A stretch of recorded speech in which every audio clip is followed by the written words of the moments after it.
नमस्ते। सच्ची घटना के साथ मैं फिर हाजिर हूँ।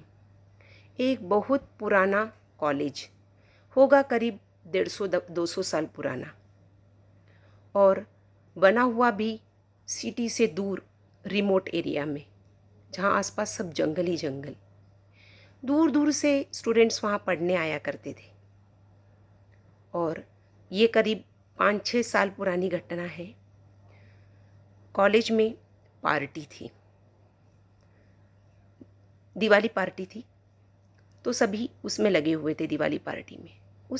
उसमें से एक जो स्टूडेंट था, वो कॉलेज की पार्टी न अटेंड करते हुए बाहर सिटी में अपने दूसरे दोस्तों के साथ चला गया दूसरी पार्टी मनाने।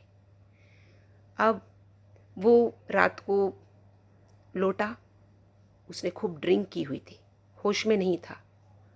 वो कॉलेज में जैसे तैसे उसने एंट्री की पीछे से कहीं से, और एंट्री करके उसने वहाँ पर एक प्रोहिबिटेड एरिया था जहाँ पर किसी को जाना अलाउड नहीं था, वहाँ लिखा हुआ था।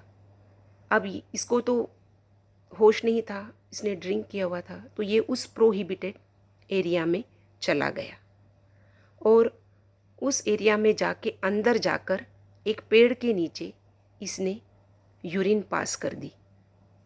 और यूरिन पास करके ये वापस बाहर आ गया और बाहर आके ये अपने ऊपर रूम में जाकर सो गया। अब इसके साथ में 2 रूममेट और थे, लेकिन वो पार्टी, कॉलेज की पार्टी एंजॉय कर रहे थे। सब कॉलेज में पार्टी में लगे हुए थे। अब जब कॉलेज की खाना वाना सब ख़त्म हुआ, पार्टी ख़त्म हुई, तो सब अपने अपने कमरों में जाने लगे। तो इसके भी जो 2 रूममेट थे इसके साथ, वो भी कमरे में आए, तो उन्होंने देखा कि ये सोया हुआ है। तो ये दोनों भी सोने के लिए गए। अब उसमें से जो एक दोस्त था, उसको नींद नहीं आ रही थी, क्योंकि ऑलरेडी बहुत लेट हो गए थे। वो ज़्यादा रात हो चुकी थी, 12 बजे से ज़्यादा हो, 1-1:30 बज गया था। तो वो एक को नींद नहीं आ रही थी, एक तो बहुत गहरी नींद सो गया। अब ये आंखें बंद खुली, इसका चल रहा था ऐसे ही, आंखें बंद खुली खुली। जब थोड़ी देर बाद, करीब आधे 1 घंटे बाद, इसने देखा, जब इसकी एकदम आँख खुली, उसने देखा कि जो तीसरा जो रूममेट जो ड्रिंक करके आया था, उसका बिस्तर अपने आप, किसी ने होल्ड नहीं किया था उसको, अपने आप बाहर की ओर जा रहा है। बिस्तर अपने आप बाहर जा रहा है। तो ये डर गया, इसको लगा मैं सपना देख रहा हूँ, पर आंखें खुली हुई थी। तो इसने पास वाले को, जो उसका दूसरा दोस्त था, उसको उठाने की कोशिश की, उठ उठ, लेकिन वो उठा ही नहीं। वो इतनी गहरी नींद, थका हुआ था, बहुत गहरी नींद सोया हुआ था। खूब कोशिश की उसने, लेकिन वो नहीं उठा। तो ये डर गया, तो इसने भी अपनी आंखें पक्की बंद कर ली, खोली नहीं, पक्की बंद करके सो गया। अब सुबह कॉलेज में बहुत हल्ला हो रहा था, बाहर बहुत शोर हो रहा था, तो इन दोनों की नींद खुली। तो इन दोनों ने सीधे बाहर आ गए ये दोनों, और पूछा क्या हुआ, इतना हल्ला क्यों हो रहा है। तो उन्होंने कहा, सबने कहा तुम्हें नहीं मालूम, तुम्हारा ही रूममेट एक पेड़ के नीचे उसकी डेड बॉडी पड़ी हुई है। तो ये एकदम दोनों, एकदम इनको धक्का लगा एकदम।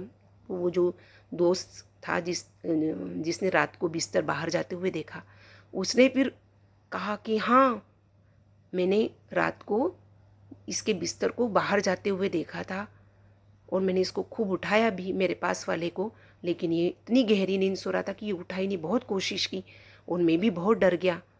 मुझे लगा मैं सपना देख रहा हूँ क्या, मैं बहुत डर गया। मैं भी पक्की आंखें बंद करके सो गया।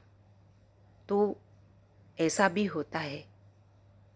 इनविजिबल बीइंग किसी को परेशान नहीं करते हैं, कभी किसी को परेशान नहीं करते, लेकिन यदि आप उनके एरिया में जाकर कुछ ऐसा करते हैं, उनको परेशान करते हैं, उनको नाराज़ कर देते हैं, तो ऐसा भी आपका जीवन भी खतरे में पड़ सकता है। तो हमें, हमारे बड़े बुजुर्ग कहते हैं, हम उन बातों को नज़रअंदाज कर देते हैं। बड़े बुज़ुर्ग कहते हैं कि आधी रात को, रात के समय 12 बजे के आसपास किसी भी पेड़ के नीचे यूरिन पास करना या इसे नहीं करना चाहिए, कहीं अनजानी जगह। और जो ऑलरेडी जहाँ पर जाना मना था, जहाँ जाना नहीं चाहिए था, जहाँ जाना मना है, वहाँ पर जाकर यदि इस तरह की कोई बात होती है तो जीवन खतरे में पड़ जाता है। तो यदि आपको ये कहानी अच्छी लगी हो या ये घटना जो सच्ची घटना ये अच्छी लगी हो तो मेरे यूट्यूब चैनल को ज़रूर सब्सक्राइब कीजिए और ऐसी ही और आगे कहानी सुनिए। धन्यवाद।